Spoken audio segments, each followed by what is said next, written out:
안녕하세요. 한국에 대해 알아가며 한국어를 배우는 팟캐스트에 오신 것을 환영합니다. 안녕하세요. 오늘 함께 이야기할 수 있어서 기쁩니다. 팟캐스트를 처음 듣는 분들을 위해 팁을 드릴게요.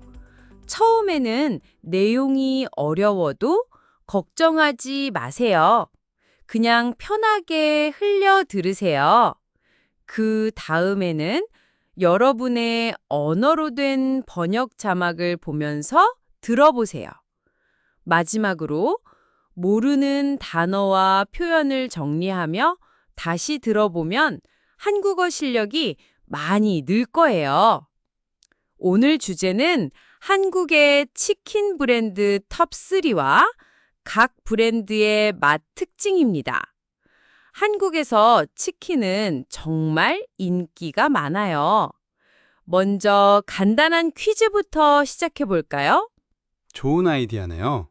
한국에서 매출이 가장 높은 치킨 브랜드는 무엇일까요? 1번 BBQ, 2번 BHC, 3번 교촌치킨. 생각해 보시고 정답은 방송 끝에 알려드릴게요. 오늘 내용을 배우면 한국 여행할 때 어떤 치킨을 먹을지 고를 수 있어요. 그리고 한국 친구들과 치킨 이야기를 할 수 있답니다. 정말 실용적인 내용이겠네요. 그럼 시작해 볼까요? 먼저 궁금한 게 있어요. 외국인들은 한국 치킨이 어떻다고 생각하나요? 많은 외국인들이 한국 치킨에 관심이 많아요. 실제로 한국 치킨이 양념이 매우 다양해서 한국에 왔을 때 무엇부터 먹어야 할지 고민하는 경우가 많아요. 그렇군요. 그럼 한국 치킨 브랜드 탑3를 소개해 주세요. 2025년 기준으로 매출 순위를 보면 1위는 BHC, 2위는 BBQ, 3위는 교촌치킨입니다. 이 세 브랜드를 빅3라고 불러요. 여기서 매출은 영어로 Sales Revenue예요. 회사가 물건을 팔아서 받은 돈을 말해요. 각 브랜드의 맛 특징을 자세히 설명해 주세요. 먼저 BHC부터 설명할게요. BHC의 대표 메뉴는 뿌링클이에요. 뿌링클은 치즈가루와 양파가루가 들어간 특별한 양념이에요. 맛이 중독적이에요. 한두 조각 먹을 때 가장 맛있어요. 중독적이라는 말이 재미있네요. 또 다른 인기 메뉴는 마초킹이에요. 이건 달고 짠 맛에 고추가 들어가서 조금 매워요. 밥과 함께 먹으면 정말 맛있어요. BBQ는 어떤가요? BBQ의 대표 메뉴는 황금 올리브 치킨이에요. 이 치킨은 바삭하고 담백해요. 기름기가 많지 않아서 깔끔해요. 양념은 여러 야채로 만들어서 약간 신맛이 나요. 여기서 담백하다는 영어로 light and clean taste예요. 느끼하지 않고 깔끔한 맛을 말해요. 교촌치킨은 어떤 특징이 있나요? 교촌치킨의 대표 메뉴는 간장치킨과 허니콤보예요. 간장치킨은 진한 간장 소스가 치킨에 잘 배어 있어요. 달콤하면서도 짭짤한 맛이 특징이에요. 허니콤보는 꿀과 간장이 함께 들어가서 부드러운 맛이 나요. 외국인들이 가장 좋아하는 브랜드는 무엇인가요? 외국인들은 교촌치킨을 가장 많이 찾아요. 특히 간장치킨과 허니갈릭이 인기예요. 한국에서만 맛볼 수 있는 특별한 소스 때문이에요. 한국 치킨의 특별한 점이 뭔가요? 한국 치킨은 양념이 정말 다양해요. 그리고 치맥 문화가 있어요. 치맥은 치킨과 맥주를 함께 먹는 것을 말해요. 여기서 양념은 영어로 seasoning sauce예요. 음식의 맛을 내기 위해 넣는 소스나 가루를 말해요. 오늘 내용을 정리해 볼게요. 한국 치킨 브랜드 탑3는 BHC, BBQ, 교촌 치킨이에요. BHC는 뿌링클과 마초킹으로 유명하고 BBQ는 황금 올리브 치킨이 대표 메뉴예요. 교촌 치킨은 간장 치킨과 허니 콤보가 인기예요. 맞아요. 각 브랜드마다 특별한 맛이 있어서 다 먹어보는 재미가 있어요. 그럼 퀴즈 정답을 발표할게요. 한국에서 매출이 가장 높은 치킨 브랜드는 2번 BHC였습니다. 정답을 맞추신 분들 축하해요. 오늘 배운 단어 2개를 더 설명해 드릴게요. 첫 번째는 특징이에요. 영어로 characteristic이에요. 다른 것과 다른 특별한 점을 말해요. 예를 들어 BHC 뿌링클의 특징은 치즈 맛이에요. 두 번째는 인기예요. 영어로 popularity예요. 많은 사람들이 좋아하는 것을 말해요. 예를 들어 교촌 치킨은 외국인들에게 인기가 많아요. 여러분은 어떤 치킨 브랜드를 먹어보고 싶으세요? 댓글에 의견을 남겨주세요. 오늘 내용이 도움이 되었다면 구독과 좋아요 부탁드려요. 그리고 알림 설정도 해주세요. 궁금한 점이나 다뤘으면 하는 주제가 있으면 댓글로 알려주세요. 다음 시간에는 더 재미있는 한국 문화 이야기로 만나요. 안녕히 계세요.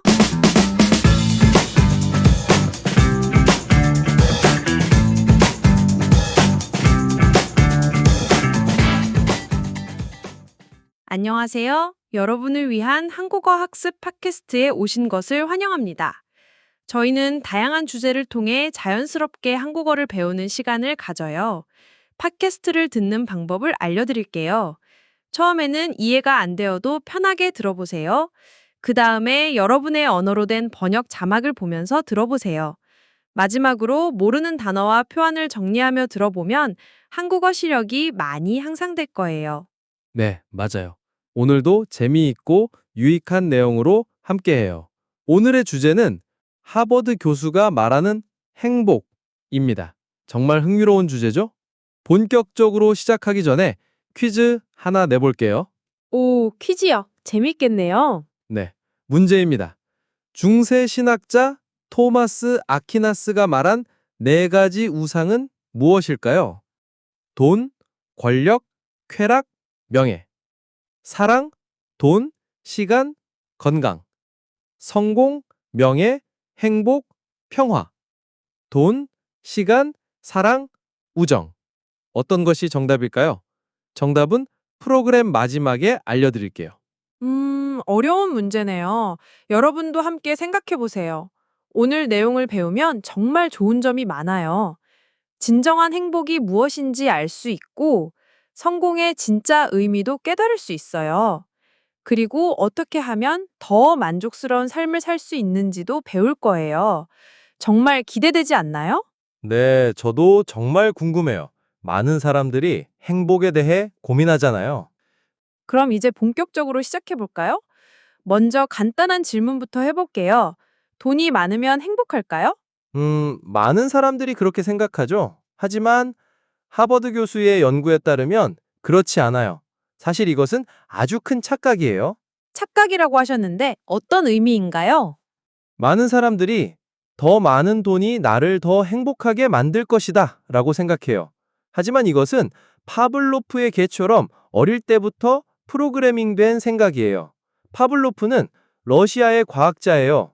개에게 음식을 주면서 배를 울려서 개가 벨소리만 들어도 침을 흘리게 만든 실험으로 유명하죠. 아, 그런 식으로 우리도 돈과 행복을 연결해서 생각하게 된다는 말씀이시군요. 맞아요. 그래서 사람들은 쾌락의 쳇바퀴에 갇혀요. 쾌락의 쳇바퀴는 영어로 헤도닉 트레드밀이에요. 쳇바퀴는 햄스터가 돌리는 바퀴를 말해요. 아무리 열심히 뛰어도 앞으로 나아가지 못하죠. 사람들도 마찬가지로 끊임없이 더 많은 것을 원하지만 진정한 만족을 얻지 못해요. 그럼 어떻게 해야 할까요? 핵심은 이거예요. 만족은 당신이 가진 것에서 오는 것이 아니라 당신이 가진 것을 당신이 원하는 것으로 나눈 것에서 와요. 즉, 더 많이 갖는 것이 아니라 욕구를 관리하는 것이 중요해요. 욕구를 관리한다는 것이 구체적으로 무엇인가요? 서구 사회, 특히 미국에서 인기 있는 버킷 리스트라는 개념이 있어요. 죽기 전에 꼭 하고 싶은 일들의 목록이죠. 하지만 이것은 최악의 아이디어예요. 왜냐하면 욕망과 갈망을 더 부추기기 때문이에요. 그럼 반대로 해야 한다는 말씀이시네요. 네, 맞아요. 경제적인 상황이 어떻든 지속적인 만족을 찾으려면 욕구 관리 전략이 필요해요. 그런데 성공한 사람들은 어떨까요? 기업가들도 돈을 위해 일하는 거 아닌가요? 좋은 질문이에요. 현대 기업가 정신의 아버지라고 불리는 요제프 슌페터라는 경제학자가 있어요. 그는 기업가들은 돈 그 자체보다는 그것이 자신들이 만들고 있는 것의 점수판이라는 사실에 더 신경을 쓴다고 말했어요. 점수판이라는 표현이 흥미롭네요. 네. 성공적인 기업가들이 느끼는 진정한 만족은 돈에서 오는 것이 아니에요. 그들이 창조하는 번영, 성취감, 아름다운 것을 만드는 행위, 자신의 성공을 얻는 과정, 자신의 기술이 열정과 만나는 지점, 그리고 다른 사람들을 섬기는 것에서 와요. 그럼 우리는 무엇을 추구해야 할까요? 중세 신학자 성 토마스 아퀴나스가 1265년에 쓴 신학 대전에서 중요한 내용을 말했어요.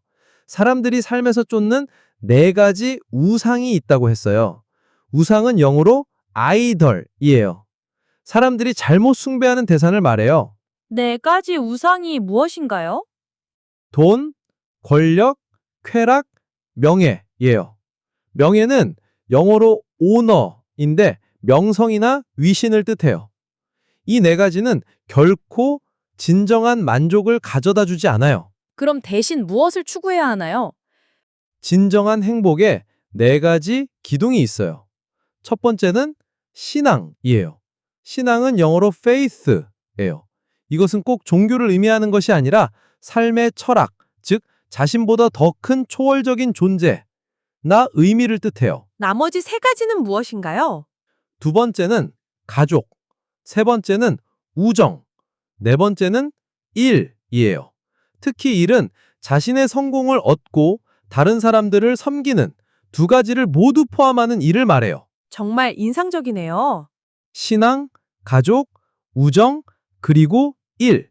이 4가지의 야심을 가지면 세상은 당신의 굴이 될 것이다. 라는 말이 있죠. 맞아요. 이것이 진정한 행복의 열쇠예요. 그런데 사회의 빈곤 문제는 어떻게 생각하세요? 이것도 정말 중요한 문제예요. 미국 정부가 빈곤과의 전쟁을 선포한 1964년 이새 수조 달러를 지출했어요. 하지만 빈곤율은 여전히 10%에서 15% 사이에서 변동하고 있어요. 그럼 성공하지 못했다는 말씀이신가요? 네, 정부를 제외한 어떤 산업에서도 용납되지 않을 실패예요.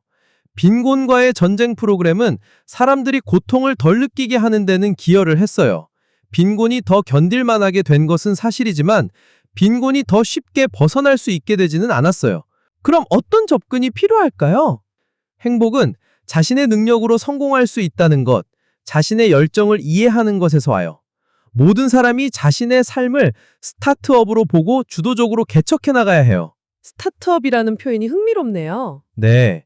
사람들이 주도권을 빼앗겨 삶을 스타트업으로 볼 수 없게 만들 때 우리는 진정한 빈곤을 창조하는 거예요. 그럼 전홈성도 중요하겠네요? 정말 중요해요.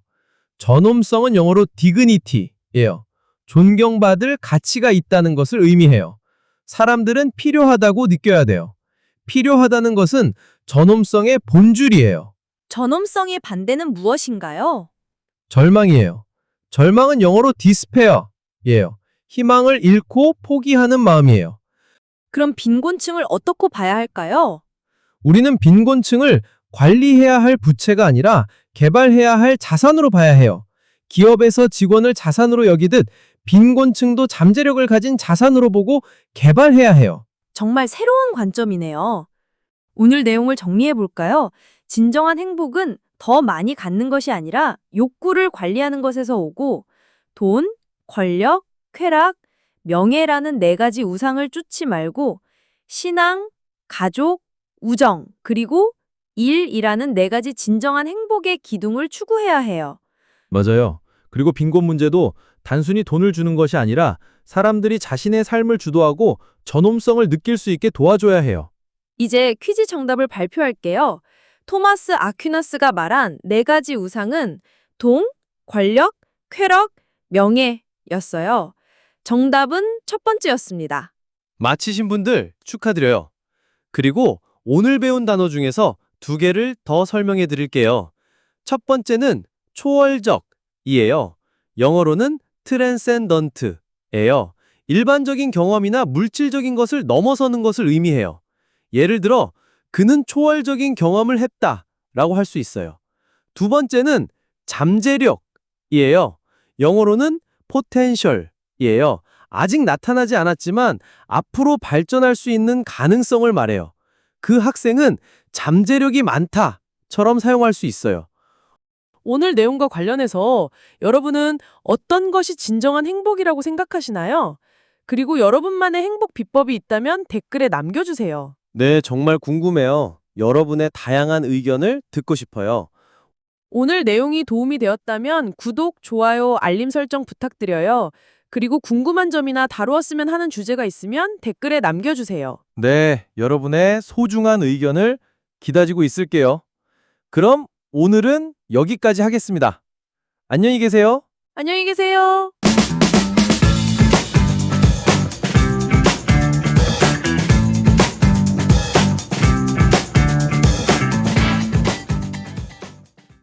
안녕하세요. 오늘도 한국어 공부를 위해 함께 해주셔서 감사합니다. 처음 듣는 분들을 위해 말씀드리면 우리 팟캐스트는 이해가 안 되어도 먼저 흘려 들어보세요.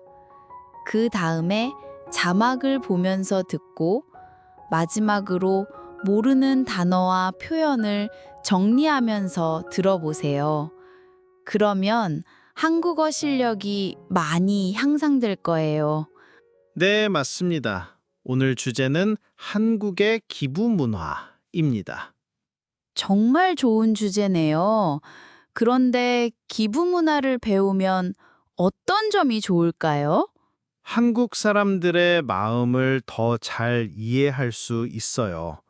그리고 한국 뉴스나 드라마를 볼 때도 더 재미있게 볼 수 있습니다. 우와, 그렇군요. 그럼 퀴즈 하나 낼게요. BTS 슈가가 최근에 기부한 돈은 얼마일까요? 10억 원? 30억 원? 50억 원? 정답은 나중에 알려드릴게요. 네. 그럼 지금부터 한국의 아름다운 기부 문화에 대해 알아보겠습니다. 먼저 BTS 슈가의 기부 이야기부터 들어볼까요? 네, 정말 감동적인 이야기예요. 올해, 그러니까 2025년 6월에 BTS 슈가가 50억 원을 기부했어요. 50억 원은 정말 큰 돈이에요. 50억 원이요? 와, 정말 많은 돈이네요. 누구를 위해 기부했나요? 자폐 아이들을 위해서 기부했어요. 자폐는 다른 사람과 소통하기 어려운 병이에요. 슈가는 이런 아이들을 위한 치료센터를 만들고 싶었어요. 치료센터를 만들려고 하는군요. 어떤 센터인가요? 민윤기 치료센터라는 이름이에요. 민윤기는 슈가의 본명이에요.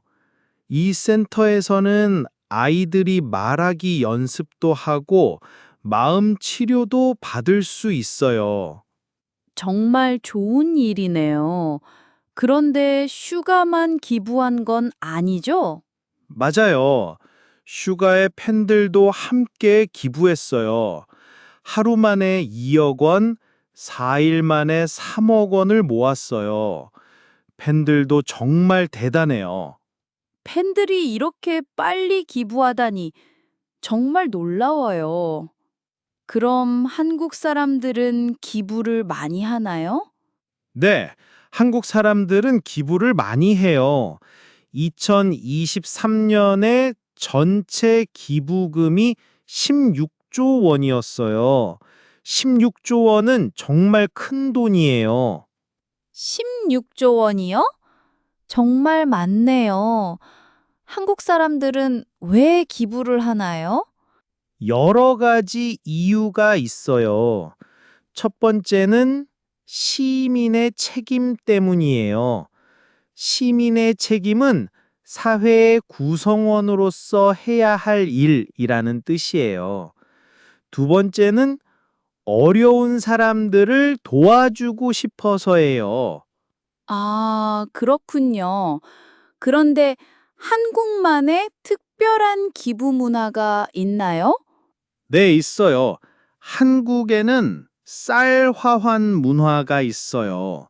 쌀 화환은 꽃 대신 쌀로 만든 선물이에요. 쌀로 화환을 만든다고요? 어떻게 하는 건가요? 연예인 콘서트나 행사에 쌀 포대로 예쁘게 만든 화환을 보내요. 그리고 행사가 끝나면 그 쌀을 어려운 사람들에게 나누어 줘요. 정말 좋은 아이디어죠? 와, 정말 창의적이고 좋은 아이디어네요.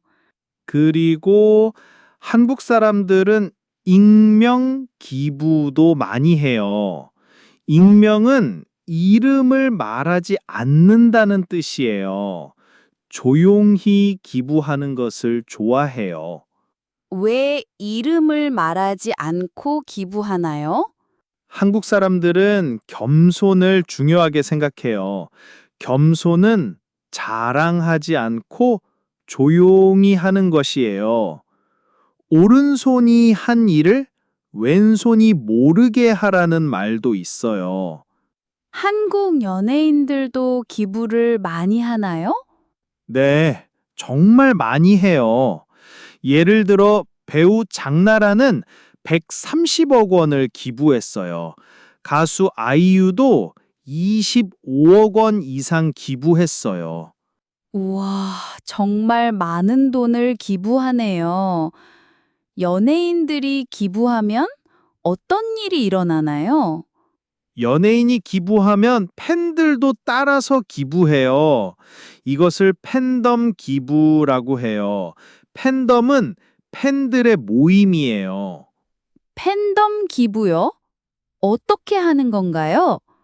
팬들이 좋아하는 연예인의 생일이나 데뷔일에 그 연예인 이름으로 기부를 해요. 예를 들어 아이유 생일 축하합니다 라고 쓰고 기부하는 거예요. 정말 좋은 문화네요. 연예인도 기쁘고 도움받는 사람들도 기쁘겠어요. 맞아요. 그리고 요즘 젊은 사람들은 SNS에서 기부 인증샷도 찍어요. 인증샷은 기부했다는 것을 보여주는 사진이에요. 예전에는 조용히 기부했는데 이제는 사진도 찍는군요. 네, 시대가 바뀌었어요. 이제는 기부를 자랑스럽게 생각하고 다른 사람들도 기부하도록 도와요. 오늘 한국의 기부 문화에 대해 많이 배웠네요. 한번 정리해 볼까요? 네, 좋아요. 첫 번째, BTS 슈가가 자폐 아이들을 위해 50억 원을 기부했어요. 두 번째, 한국 사람들은 시민의 책임으로 기부를 많이 해요. 세 번째, 쌀 화환, 익명 기부 같은 특별한 문화가 있어요. 네 번째, 연예인들이 기부하면 팬들도 함께 기부해요. 완벽한 정리네요. 그럼 이제 퀴즈 정답을 발표할게요. BTS 슈가가 기부한 돈은 50억 원이었어요. 맞춰본 분들 축하해요.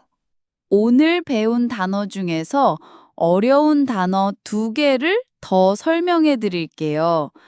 첫 번째는 치료센터예요. 치료센터는 병을 고치는 곳이에요. 예를 들어 아이가 다리를 다쳐서 치료센터에 갔어요. 두 번째는 참여율이에요. 참여율은 전체 사람 중에서 참여하는 사람의 비율이에요. 예를 들어 이번 이벤트 참여율이 60%였어요.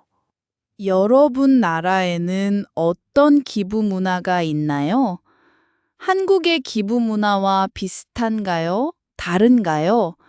댓글로 여러분의 이야기를 들려주세요. 그리고 여러분도 기부해본 경험이 있다면 댓글로 공유해 주세요. 오늘 내용이 도움이 되었다면 구독, 좋아요, 알림 설정 꼭 부탁드려요. 그리고 궁금한 점이나 다뤄줬으면 하는 주제가 있으면 댓글로 남겨주세요. 다음 시간에도 재미있는 한국 문화 이야기로 만나요. 안녕히 계세요.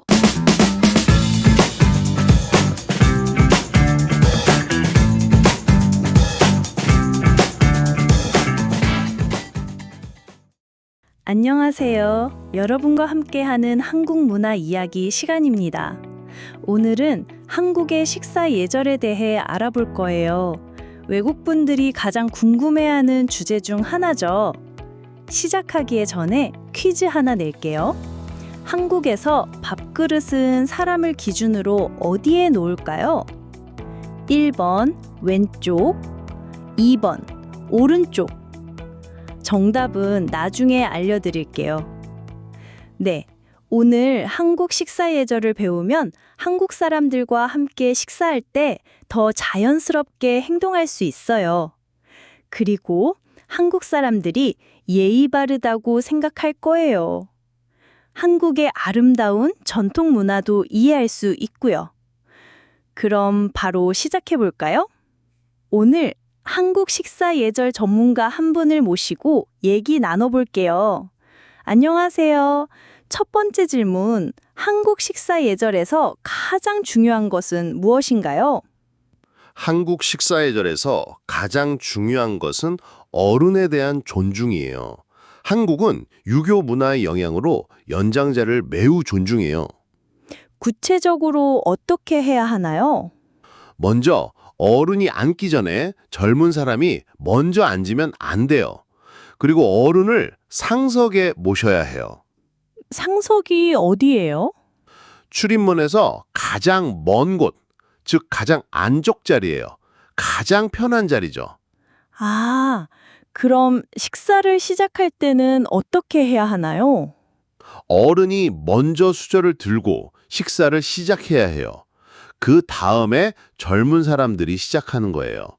그리고 식사 전에는 잘 먹겠습니다. 식사 후에는 잘 먹었습니다. 라고 인사해요. 정말 예의가 많네요.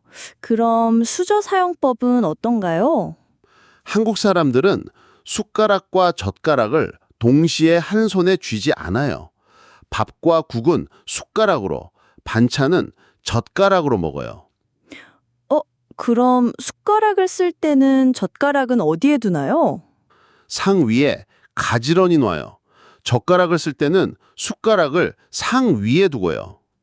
신기해요. 그럼 다른 나라처럼 그릇을 들고 먹어도 되나요? 아니요. 한국에서는 밥그릇이나 국그릇을 손에 들고 먹으면 안 돼요.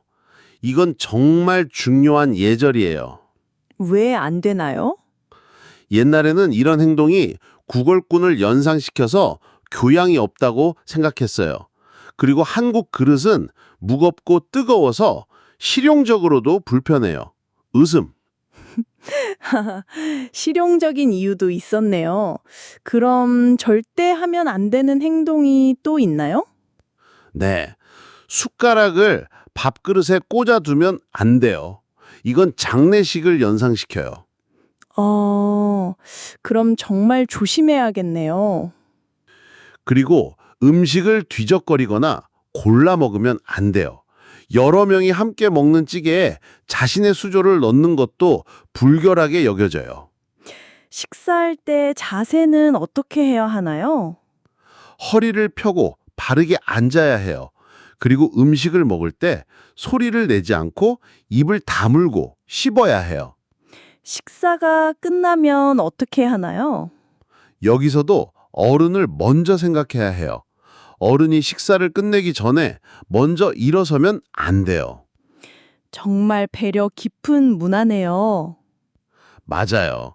그리고 식사가 끝나면 수저를 처음 위치에 가지런히 놓아야 해요. 이제 처음 퀴즈 답을 알아볼까요? 문제는 밥그릇은 사람을 기준으로 어디에 놓나요? 였습니다. 밥그릇은 사람을 기준으로 왼쪽에 놓아요. 국그릇은 오른쪽에 놓고요. 정답을 맞힌 분들 축하해요. 그럼 오늘 나온 어려운 단어들을 정리해 볼까요? 첫 번째는 연장자예요. 나이가 많은 어른이라는 뜻이에요. 연장자를 존중해야 합니다. 처럼 사용해요. 두 번째 단어는 무엇인가요? 상석이에요. 가장 좋은 자리, 윗사람이 앉는 자리라는 뜻이에요. 할아버지를 상석에 모셨습니다. 처럼 사용해요. 오늘 한국 식사 예절에 대해 많이 배웠어요. 여러분에게 도움이 되었다면 구독, 좋아요, 알림 설정 꼭 눌러주세요. 그리고 한국 문화에 대해 더 궁금한 점이 있으면 댓글로 남겨주세요. 다음 방송 주제로 참고하겠습니다. 네, 여러분의 의견이 정말 소중해요. 그럼 다음 시간에 또 만나요. 안녕히 계세요. 안녕히 계세요.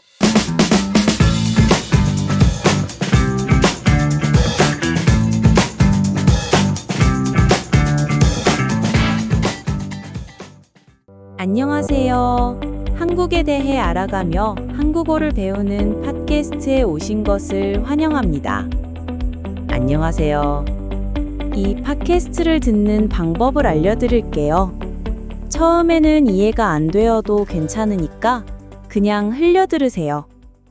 그 다음에 여러분의 언어로 된 번역 자막을 보면서 들어보세요. 마지막으로 모르는 단어와 표현을 정리하며 들어보면 한국어 실력이 많이 향상될 거예요. 맞아요. 천천히 따라하시면 됩니다. 오늘은 정말 중요한 주제를 다룰 예정이에요. 바로 한국인의 우울증에 대해서 이야기해 보려고 합니다.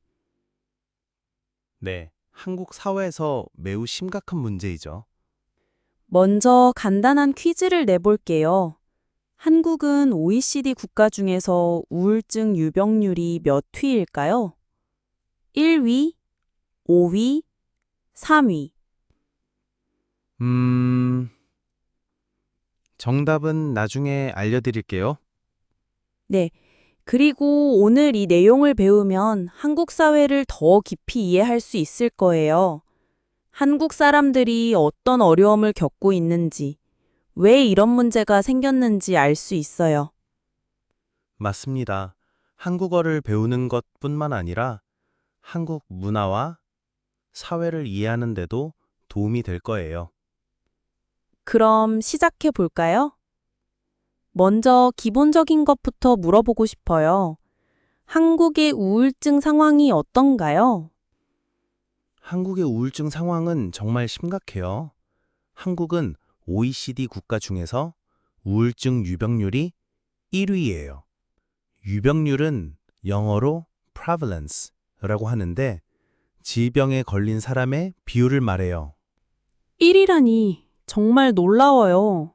구체적으로 어느 정도인가요? 한국인의 우울증 경험률은 36.8%예요.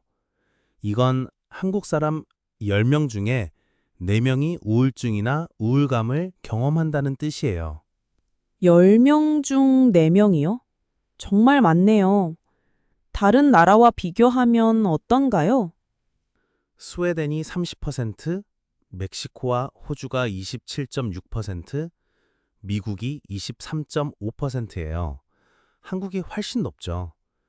대부분의 OECD 국가는 10에서 20%대예요. 외국 사람들은 한국이 경제적으로 발전한 나라라고 생각하는데 이런 우울증 문제가 있다는 걸 모르는 사람이 많을 것 같아요. 맞아요. 한국의 경제 발전과 K-팝, K-드라마의 인기 때문에 한국이 행복한 나라라고 생각하는 외국인들이 많아요. 하지만 실제로는 정신건강 문제가 매우 심각해요.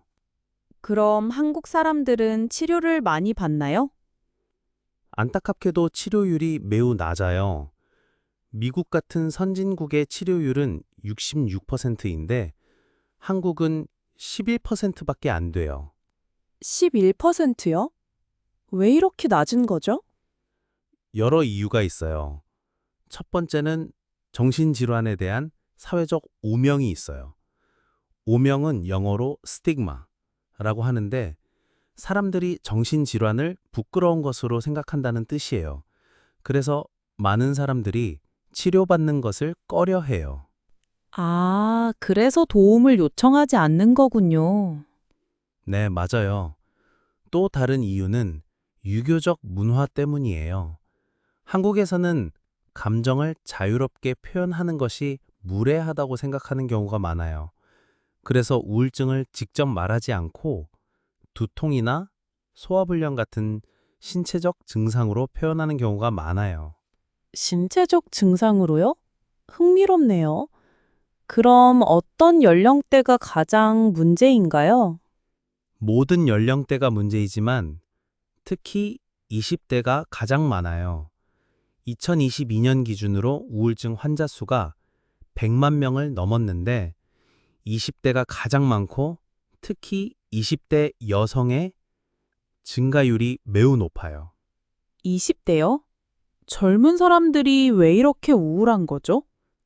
20대와 30대는 극심한 취업 경쟁, 취업난, 미래에 대한 불안 때문에 심리적 압박이 커요. 경쟁적 사회 구조, 고용 불안 같은 문제들이 스트레스를 많이 줘요. 노인들은 어떤가요? 노인층의 우울증 유병률은 5.4에서 7.5%로 성인보다 더 높아요. 노인들은 노후 불안, 고립감, 치매에 대한 두려움 때문에 우울증과 자살률이 높아요. 그럼 한국의 우울증 원인은 무엇인가요? 가장 큰 원인은 경제적 스트레스와 취업 스트레스예요. 특히 20대, 30대에서 취업난, 경제적 불안, 상대적 박탈감이 가장 큰 문제예요. 상대적 박탈감이요? 네, 다른 사람과 비교해서 자신이 뒤처진다고 느끼는 감정이에요. 두 번째 원인은 가족이나 대인관계 갈등이에요. 자살 시도자 조사에서 가족 간 갈등이 1위 원인으로 나타났어요. 가족 갈등이 1위라니 놀랍네요. 세 번째는 사회적 고립이에요. 도시화와 1인 가구 증가, 전통적 공동체가 없어지면서 사회적 고립감이 심해졌어요.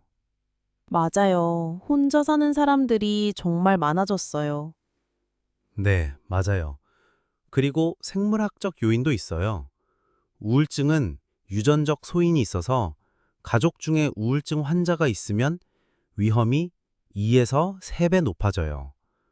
뇌의 뇌신경 전달 물질 결핍도 원인이에요. 한국만의 특별한 특징이 있나요? 네.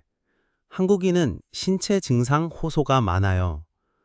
두통, 피로, 소화불량 같은 증상을 많이 말하지만 기분 증상을 잘 드러내지 않아요.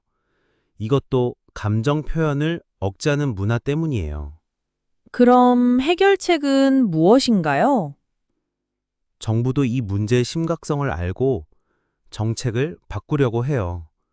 하지만 실질적인 예산 확대와 사회적 낙인 해소, 치료 접근성 개선이 시급해요. 접근성이요? 네, 한국은 항우울제를 정신과 의사만 처방할 수 있어요. 전체 의사의 4%만 장기 처방이 가능해요. 하지만 외국에서는 모든 의사가 처방할 수 있어요. 미국에서는 간호사도 처방할 수 있어요. 정말 큰 차이네요. 네, 맞아요. 그래서 치료받기가 어려워요. 최근에는 정신건강 문제를 공개적으로 논의하려는 분위기가 생겼어요. 이런 변화가 희망적이에요. 오늘 내용을 정리해 볼게요. 한국은 OECD 국가 중에서 우울증 유병률이 1위이고 한국인 10명 중 4명이 우울증을 경험해요. 하지만 치료율은 11%로 매우 낮아요. 네, 맞아요. 주요 원인은 경제적 스트레스, 취업난, 가족 갈등, 사회적 고립이에요. 한국인은 감정보다 신체 증상을 많이 호소하는 특징이 있어요. 이제 퀴즈 정답을 알려드릴게요. 한국의 우울증 유병률은 OECD 국가 중에 30위, 1위가 정답이에요. 네, 36.8%로 1위예요. 오늘 배운 단어 중에서 어려운 단어 2개를 더 설명해 드릴게요. 첫 번째는 낙인이에요. 영어로는 스티그마예요. 사회에서 어떤 것을 나쁘게 보거나 부끄럽게 생각하는 것을 의미해요. 예를 들어, 정신질환에 대한 낙인 때문에 치료받기 힘들어요. 두 번째는 소인이에요. 영어로는 predisposition이에요. 어떤 질병에 걸릴 가능성이 높은 상태를 말해요. 예를 들어, 유전적 소인이 있으면 우울증 위험이 높아져요. 오늘 내용과 관련해서 여러분이 사는 나라의 정신건강 상황이 어떤지 궁금해요. 여러분의 의견을 댓글에 남겨주세요. 네, 한국과 비교해서 어떤 차이가 있는지도 알려주시면 좋겠어요. 오늘 내용이 도움이 되었다면 구독, 좋아요, 알림 설정 부탁드려요. 궁금한 점이나 다루고 싶은 주제가 있으면 댓글에 남겨주세요. 앞으로도 한국 사회와 문화에 대해 더 깊이 있는 내용으로 찾아뵐게요.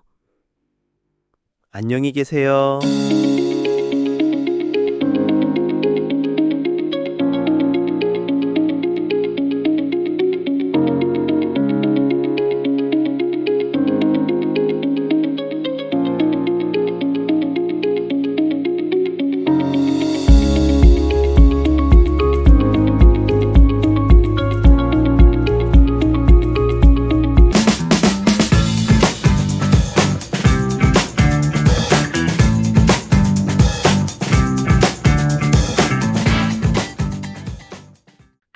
안녕하세요. 한국에 대해 알아가며 한국어를 배우는 팟캐스트에 오신 것을 환영합니다. 안녕하세요. 오늘 함께 이야기할 수 있어서 기쁩니다.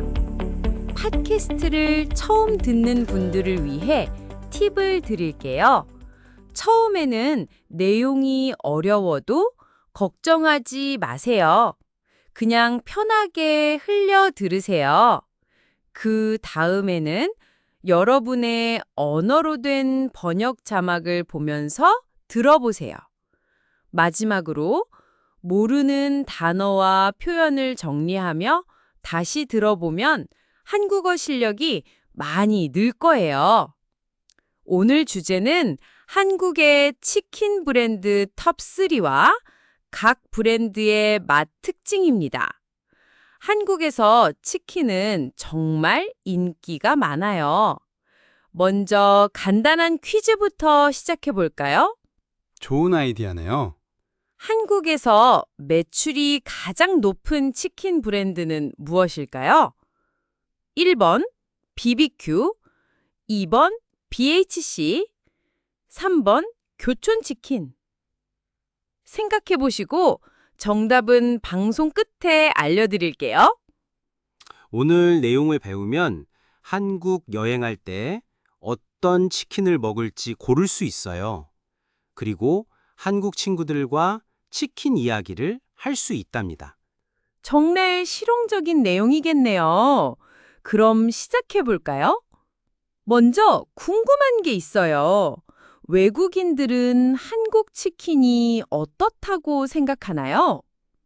많은 외국인들이 한국 치킨에 관심이 많아요. 실제로 한국 치킨이 양념이 매우 다양해서 한국에 왔을 때 무엇부터 먹어야 할지 고민하는 경우가 많아요. 그렇군요. 그럼 한국 치킨 브랜드 탑3를 소개해 주세요. 2025년 기준으로 매출 순위를 보면 1위는 BHC, 2위는 BBQ, 3위는 교촌치킨입니다. 이 세 브랜드를 빅3라고 불러요.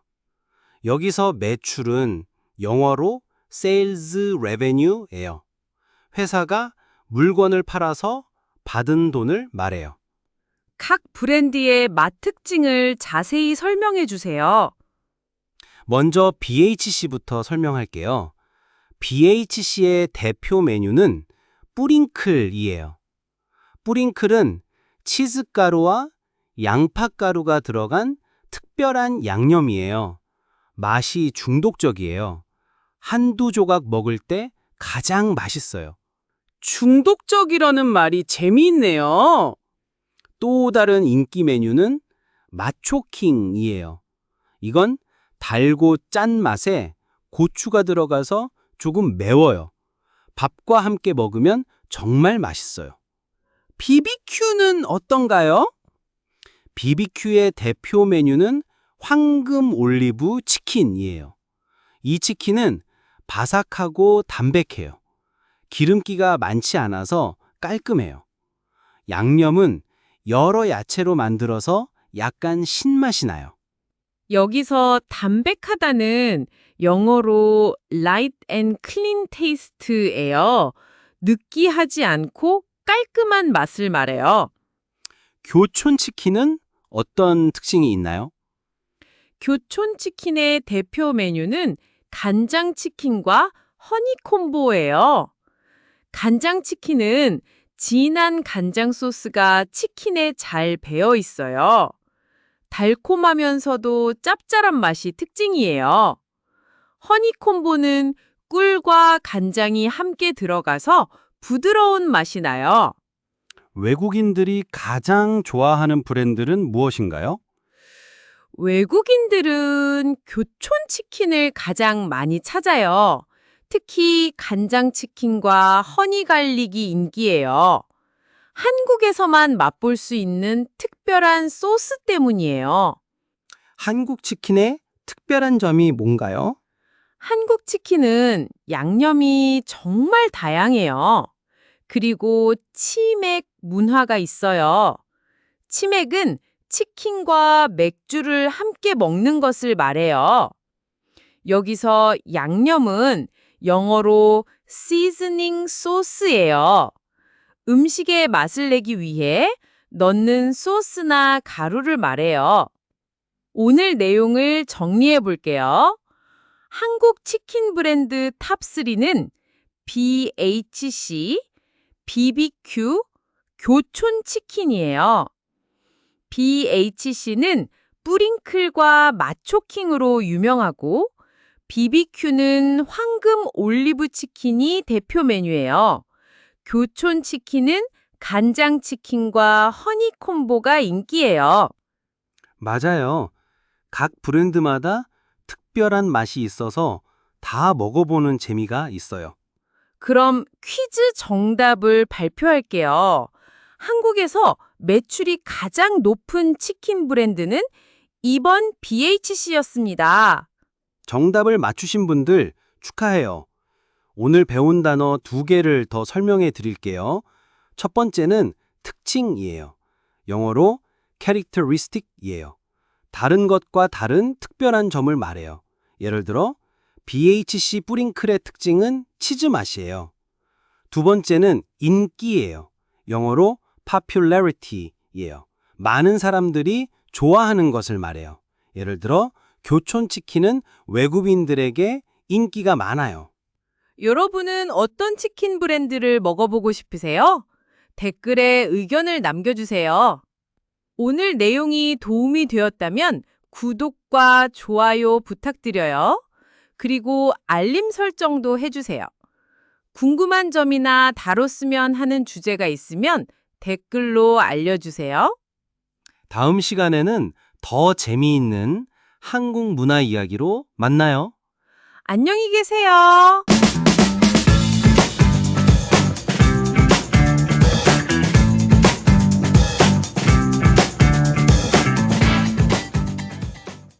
안녕하세요. 여러분을 위한 한국어 학습 팟캐스트에 오신 것을 환영합니다. 저희는 다양한 주제를 통해 자연스럽게 한국어를 배우는 시간을 가져요. 팟캐스트를 듣는 방법을 알려드릴게요. 처음에는 이해가 안 되어도 편하게 들어보세요. 그 다음에 여러분의 언어로 된 번역 자막을 보면서 들어보세요. 마지막으로 모르는 단어와 표현을 정리하며 들어보면 한국어 실력이 많이 향상될 거예요. 네, 맞아요. 오늘도 재미있고 유익한 내용으로 함께해요. 오늘의 주제는 하버드 교수가 말하는 행복입니다. 정말 흥미로운 주제죠? 본격적으로 시작하기 전에 퀴즈 하나 내볼게요. 오, 퀴즈요. 재밌겠네요. 네, 문제입니다.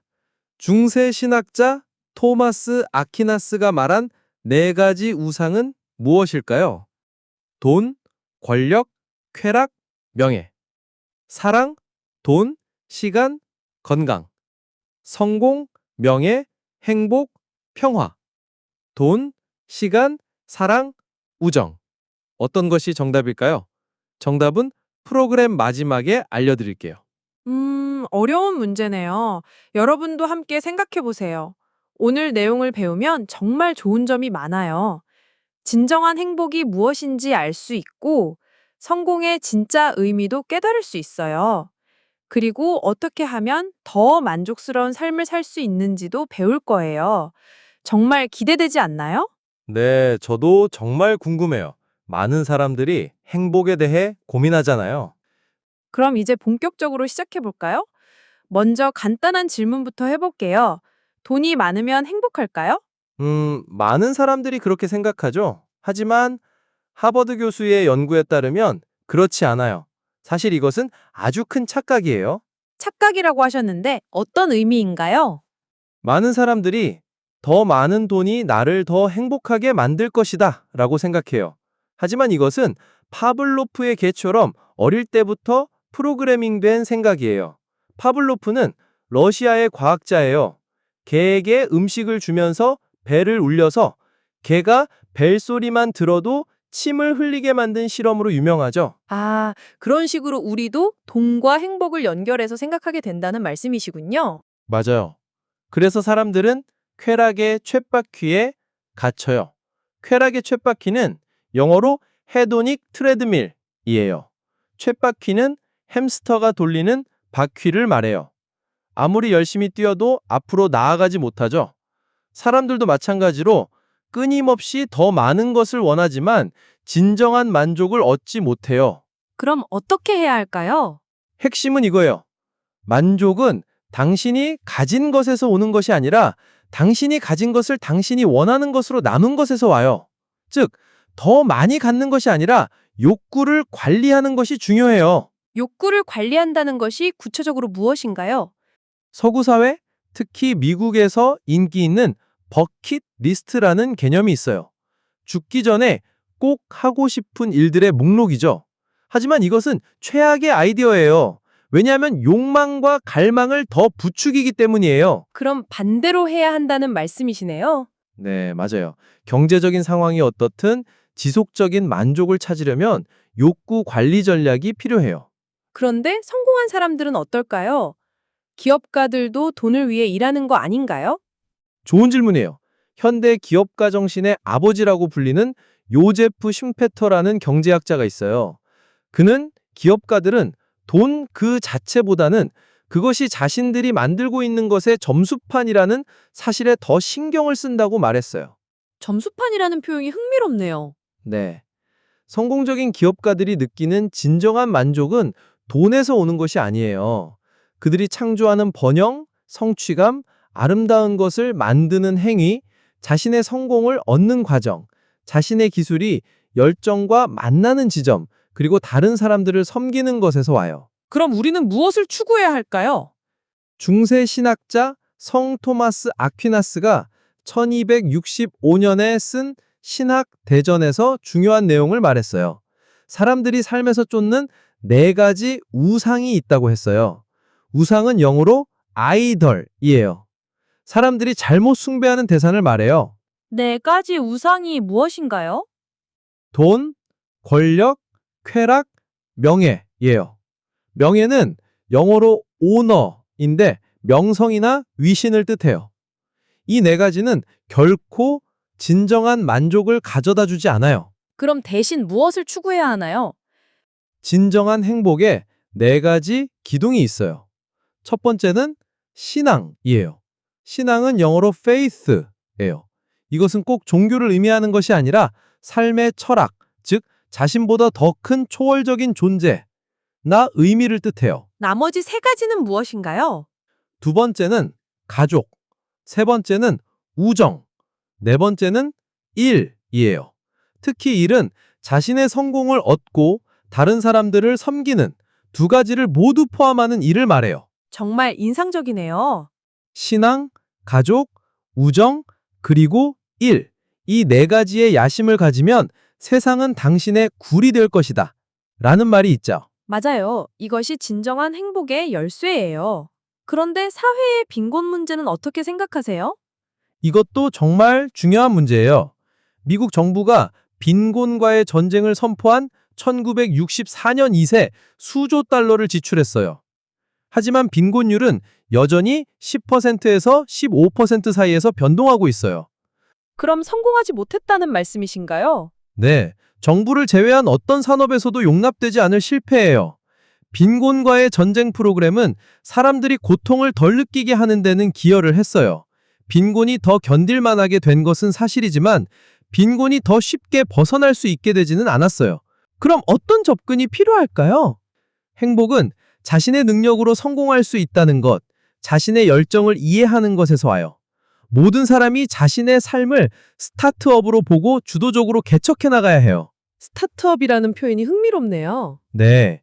사람들이 주도권을 빼앗겨 삶을 스타트업으로 볼 수 없게 만들 때 우리는 진정한 빈곤을 창조하는 거예요. 그럼 전홈성도 중요하겠네요? 정말 중요해요. 전홈성은 영어로 dignity예요.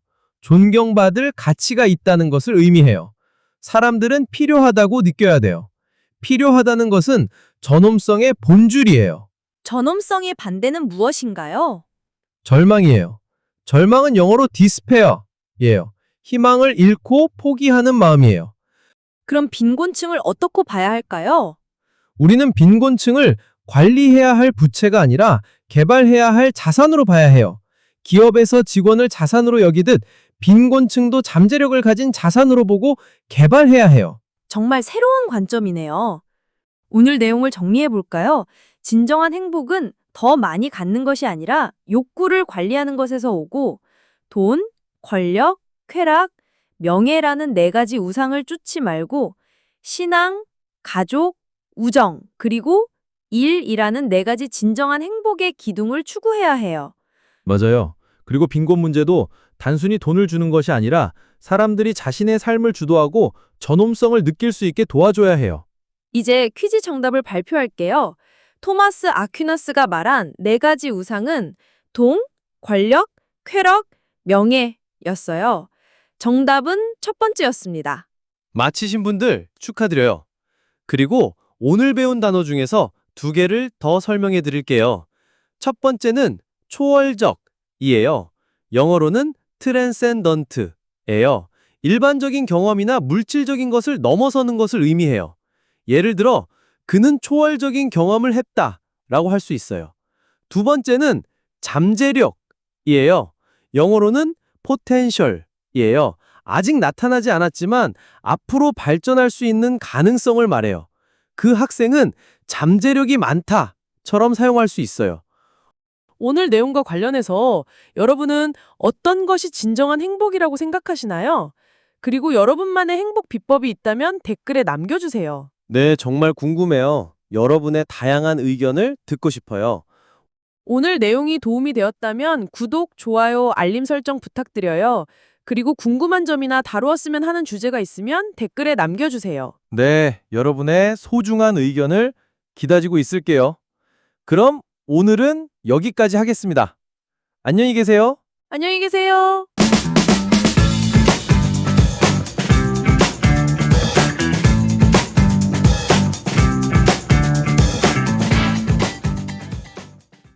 안녕하세요. 오늘도 한국어 공부를 위해 함께 해주셔서 감사합니다.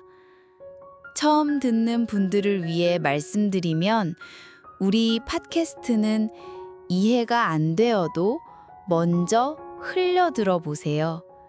그 다음에 자막을 보면서 듣고 마지막으로 모르는 단어와 표현을 정리하면서 들어보세요. 그러면 한국어 실력이 많이 향상될 거예요. 네, 맞습니다. 오늘 주제는 한국의 기부 문화입니다. 정말 좋은 주제네요. 그런데 기부 문화를 배우면 어떤 점이 좋을까요? 한국 사람들의 마음을 더 잘 이해할 수 있어요. 그리고 한국 뉴스나 드라마를 볼 때도 더 재미있게 볼 수 있습니다. 우와, 그렇군요. 그럼 퀴즈 하나 낼게요.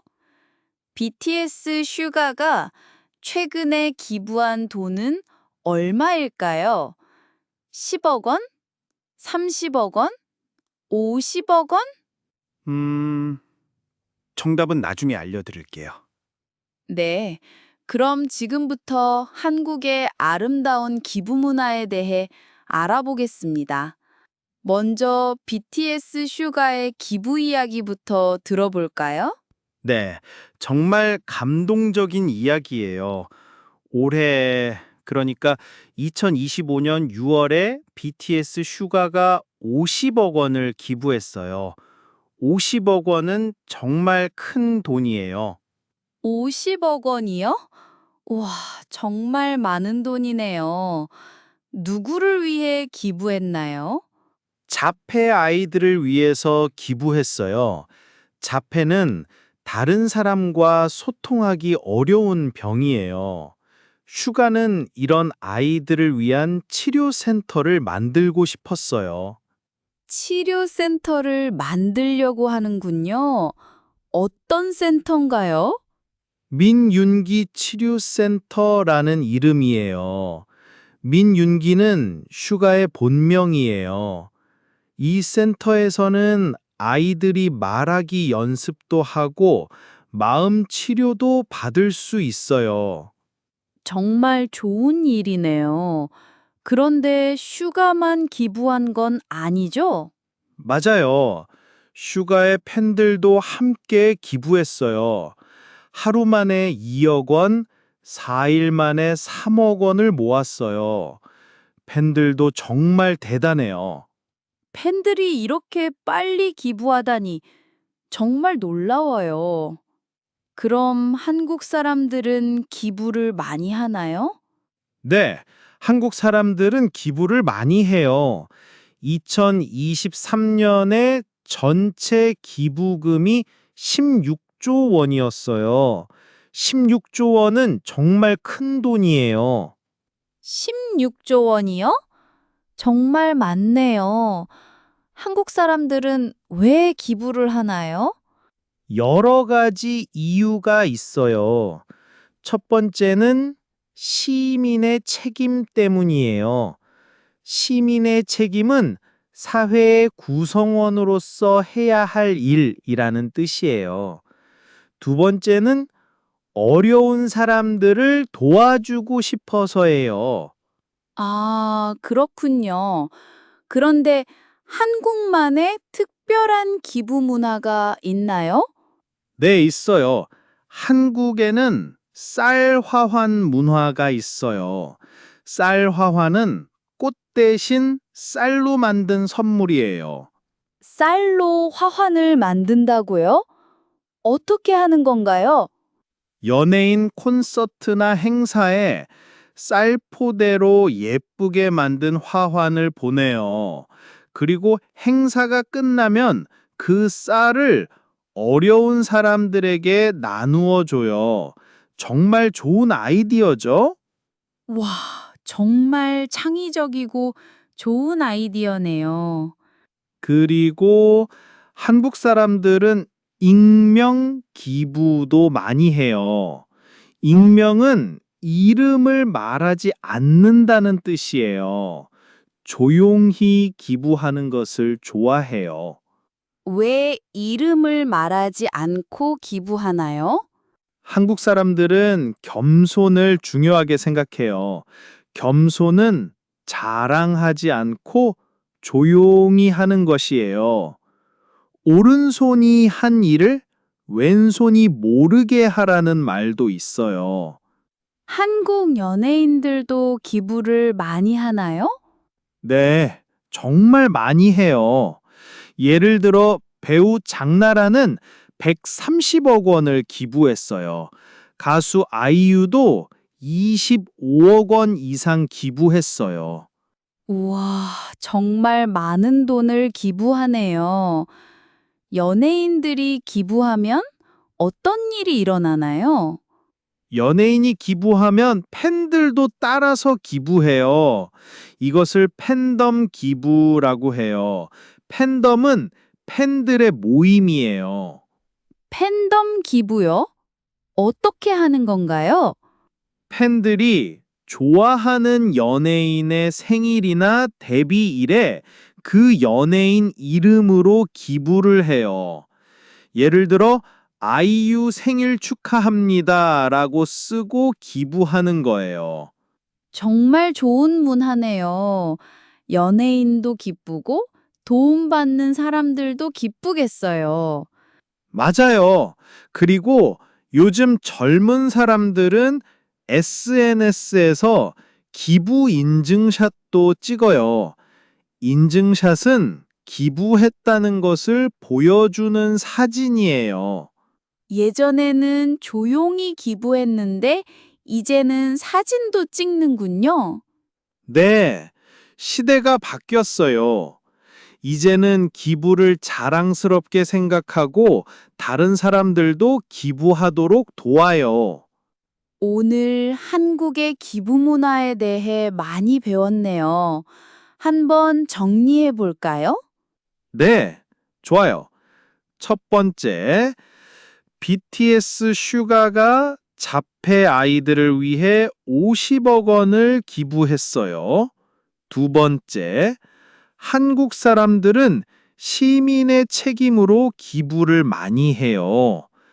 세 번째, 쌀화환, 익명 기부 같은 특별한 문화가 있어요. 네 번째, 연예인들이 기부하면 팬들도 함께 기부해요. 완벽한 정리네요. 그럼 이제 퀴즈 정답을 발표할게요. BTS 슈가가 기부한 돈은 50억 원이었어요. 맞춰본 분들 축하해요.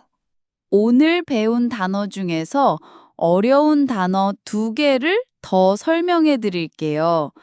첫 번째는 치료센터예요. 치료센터는 병을 고치는 곳이에요. 예를 들어 아이가 다리를 다쳐서 치료센터에 갔어요. 두 번째는 참여율이에요.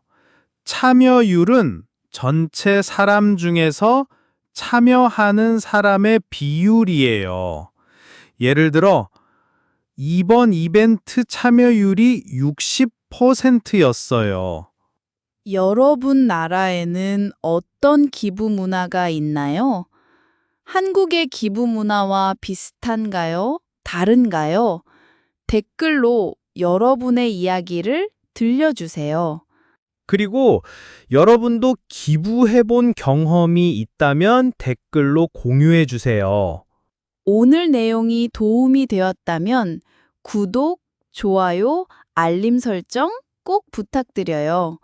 그리고 궁금한 점이나 다뤄줬으면 하는 주제가 있으면 댓글로 남겨주세요.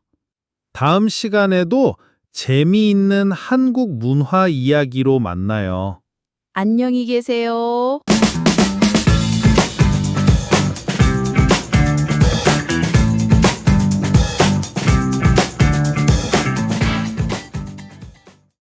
안녕하세요. 여러분과 함께하는 한국 문화 이야기 시간입니다. 오늘은 한국의 식사 예절에 대해 알아볼 거예요. 외국분들이 가장 궁금해하는 주제 중 하나죠. 시작하기에 전에 퀴즈 하나 낼게요. 한국에서 밥그릇은 사람을 기준으로 어디에 놓을까요? 1번 왼쪽, 2번 오른쪽. 정답은 나중에 알려드릴게요. 네, 오늘 한국 식사 예절을 배우면 한국 사람들과 함께 식사할 때 더 자연스럽게 행동할 수 있어요. 그리고 한국 사람들이 예의 바르다고 생각할 거예요. 한국의 아름다운 전통 문화도 이해할 수 있고요. 그럼 바로 시작해 볼까요? 오늘 한국 식사 예절 전문가 한 분을 모시고 얘기 나눠볼게요. 안녕하세요. 첫 번째 질문, 한국 식사 예절에서 가장 중요한 것은 무엇인가요? 한국 식사예절에서 가장 중요한 것은 어른에 대한 존중이에요. 한국은 유교 문화의 영향으로 연장자를 매우 존중해요. 구체적으로 어떻게 해야 하나요? 먼저 어른이 앉기 전에 젊은 사람이 먼저 앉으면 안 돼요. 그리고 어른을 상석에 모셔야 해요. 상석이 어디예요? 출입문에서 가장 먼 곳, 즉 가장 안쪽 자리예요. 가장 편한 자리죠. 아, 그럼 식사를 시작할 때는 어떻게 해야 하나요? 어른이 먼저 수저를 들고 식사를 시작해야 해요. 그 다음에 젊은 사람들이 시작하는 거예요. 그리고 식사 전에는 잘 먹겠습니다. 식사 후에는 잘 먹었습니다. 라고 인사해요. 정말 예의가 많네요. 그럼 수저 사용법은 어떤가요? 한국 사람들은 숟가락과 젓가락을 동시에 한 손에 쥐지 않아요. 밥과 국은 숟가락으로, 반찬은 젓가락으로 먹어요. 그럼 숟가락을 쓸 때는 젓가락은 어디에 두나요? 상 위에 가지런히 놔요. 젓가락을 쓸 때는 숟가락을 상 위에 두고요. 신기해요. 그럼 다른 나라처럼 그릇을 들고 먹어도 되나요? 아니요. 한국에서는 밥그릇이나 국그릇을 손에 들고 먹으면 안 돼요. 이건 정말 중요한 예절이에요. 왜 안 되나요? 옛날에는 이런 행동이 구걸꾼을 연상시켜서 교양이 없다고 생각했어요. 그리고 한국 그릇은 무겁고 뜨거워서 실용적으로도 불편해요. 웃음. 실용적인 이유도 있었네요. 그럼 절대 하면 안 되는 행동이 또 있나요? 네. 숟가락을 밥그릇에 꽂아두면 안 돼요. 이건 장례식을 연상시켜요. 그럼 정말 조심해야겠네요. 그리고 음식을 뒤적거리거나 골라 먹으면 안 돼요. 여러 명이 함께 먹는 찌개에 자신의 수저를 넣는 것도 불결하게 여겨져요. 식사할 때 자세는 어떻게 해야 하나요? 허리를 펴고 바르게 앉아야 해요. 그리고 음식을 먹을 때 소리를 내지 않고 입을 다물고 씹어야 해요. 식사가 끝나면 어떻게 하나요? 여기서도 어른을 먼저 생각해야 해요. 어른이 식사를 끝내기 전에 먼저 일어서면 안 돼요. 정말 배려 깊은 문화네요. 맞아요. 그리고 식사가 끝나면 수저를 처음 위치에 가지런히 놓아야 해요. 이제 처음 퀴즈 답을 알아볼까요? 문제는 밥그릇은 사람을 기준으로 어디에 놓나요? 였습니다. 밥그릇은 사람을 기준으로 왼쪽에 놓아요. 국그릇은 오른쪽에 놓고요. 정답을 맞힌 분들 축하해요. 그럼 오늘 나온 어려운 단어들을 정리해 볼까요? 첫 번째는 연장자예요. 나이가 많은 어른이라는 뜻이에요. 연장자를 존중해야 합니다. 처럼 사용해요. 두 번째 단어는 무엇인가요? 상석이에요. 가장 좋은 자리, 윗사람이 앉는 자리라는 뜻이에요. 할아버지를 상석에 모셨습니다. 처럼 사용해요. 오늘 한국 식사 예절에 대해 많이 배웠어요. 여러분에게 도움이 되었다면 구독, 좋아요, 알림 설정 꼭 눌러주세요. 그리고 한국 문화에 대해 더 궁금한 점이 있으면 댓글로 남겨주세요. 다음 방송 주제로 참고하겠습니다. 네, 여러분의 의견이 정말 소중해요. 그럼 다음 시간에 또 만나요. 안녕히 계세요. 안녕히 계세요.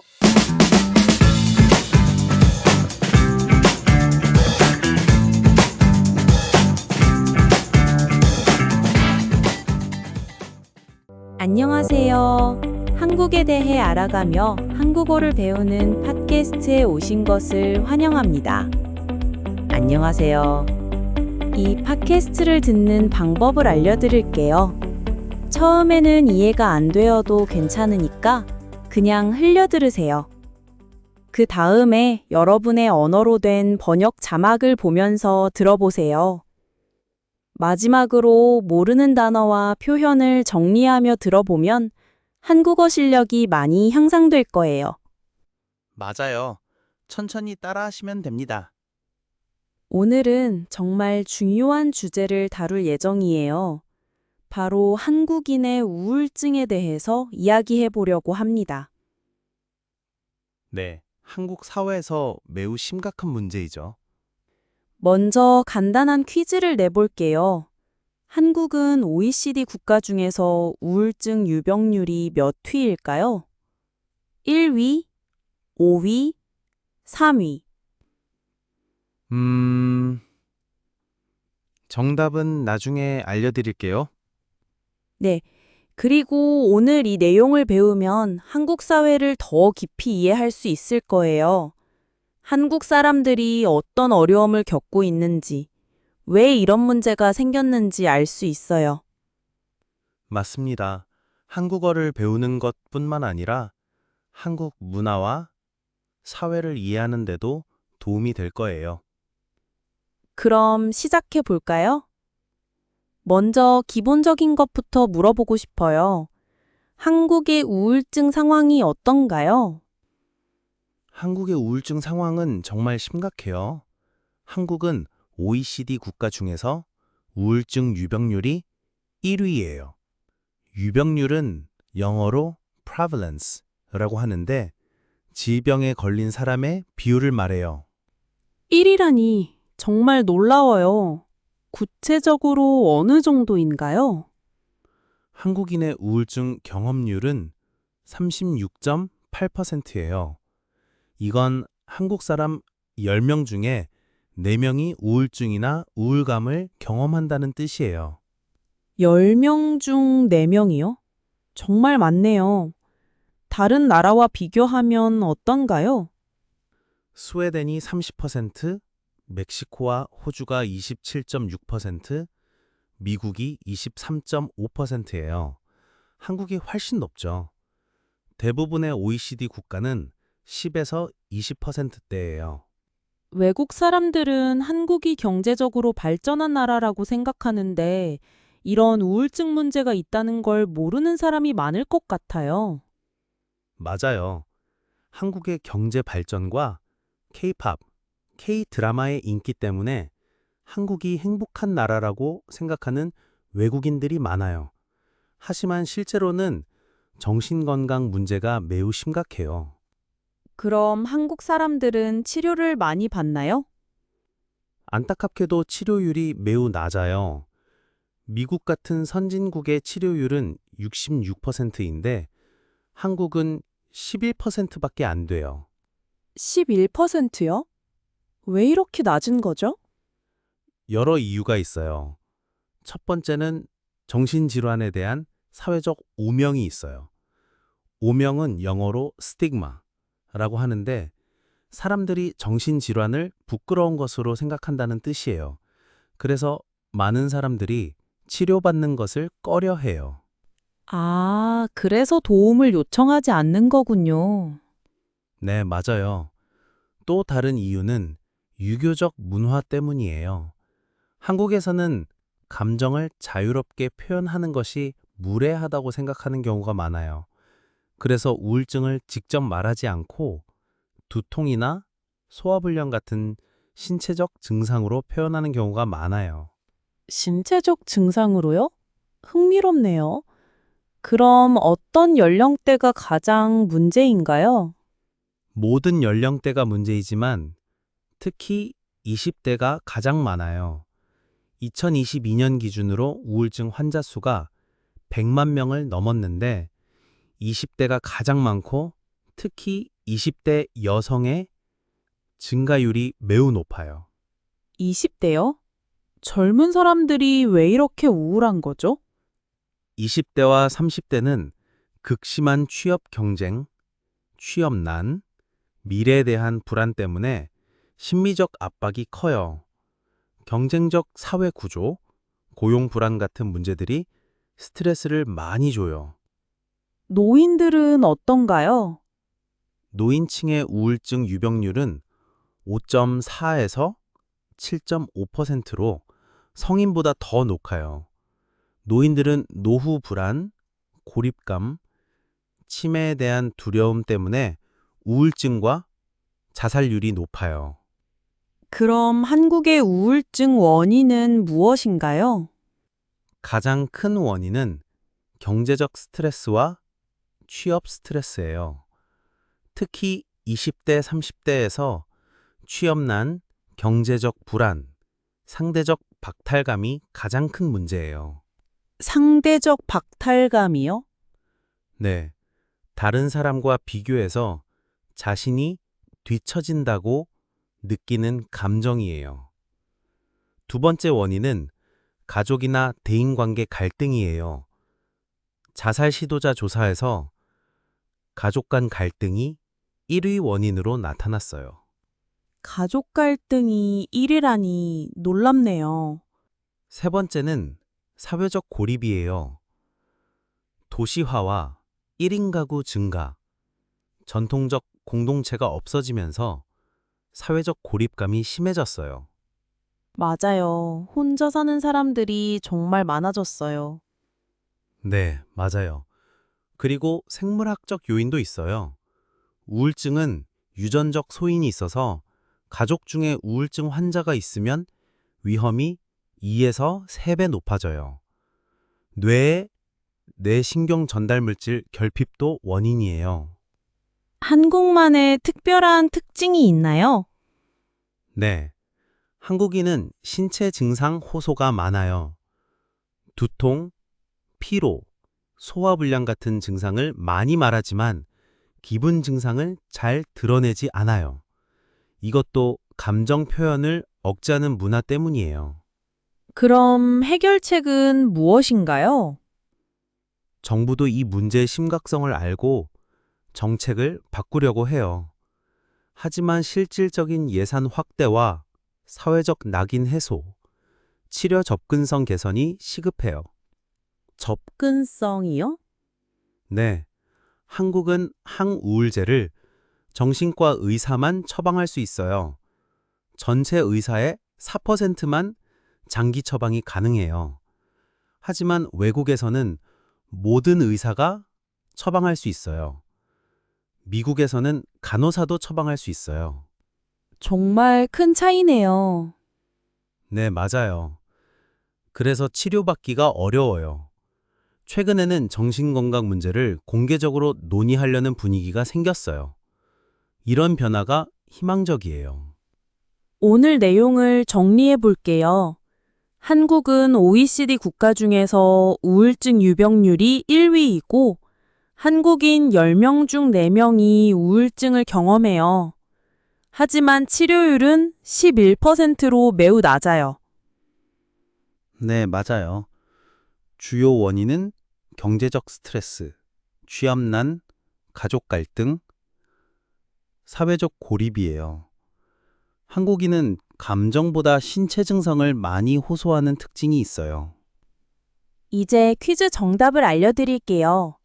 한국의 우울증 유병률은 OECD 국가 중에 30위, 1위가 정답이에요. 네, 36.8%로 1위예요. 오늘 배운 단어 중에서 어려운 단어 2개를 더 설명해 드릴게요. 첫 번째는 낙인이에요.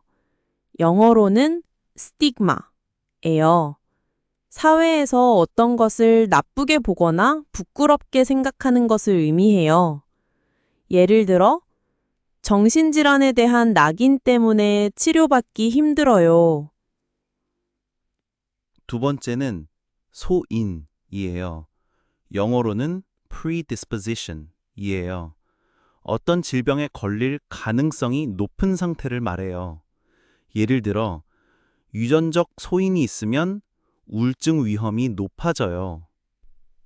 오늘 내용과 관련해서 여러분이 사는 나라의 정신건강 상황이 어떤지 궁금해요. 여러분의 의견을 댓글에 남겨주세요. 네, 한국과 비교해서 어떤 차이가 있는지도 알려주시면 좋겠어요. 오늘 내용이 도움이 되었다면 구독, 좋아요, 알림 설정 부탁드려요. 궁금한 점이나 다루고 싶은 주제가 있으면 댓글에 남겨주세요. 앞으로도 한국 사회와 문화에 대해 더 깊이 있는 내용으로 찾아뵐게요.